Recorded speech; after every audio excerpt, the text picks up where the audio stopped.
ఇప్పుడు ఏ ధ్యానం చేయని ఎన్నో దేశాలు ఉన్నాయి, వాళ్ళకి ప్రాబ్లమ్స్ క్లియర్ అవుతాయి.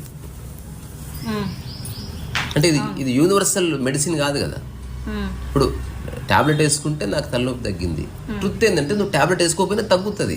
ఇది చూస్తలేం మనం. సో ఒక అమ్మాయి ప్రాబ్లమ్స్ క్రియేట్ అవ్వడానికి కారణాలు అనేకం.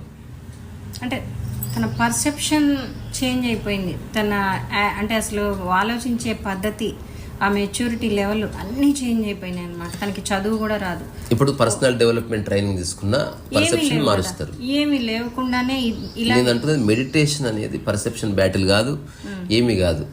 నీ మనసులో వచ్చే నిన్ను ఇబ్బంది పెట్టి నీ ఎగ్జిస్టెన్సీకి ప్రాబ్లం వచ్చే ఆలోచనని చూడడం, వాటిని ప్రాక్టికల్గా క్లియర్ చేయడం.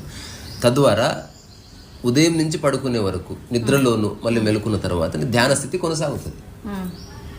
తద్వారా ధ్యానం చేయాల్సిన అవసరం లేదు.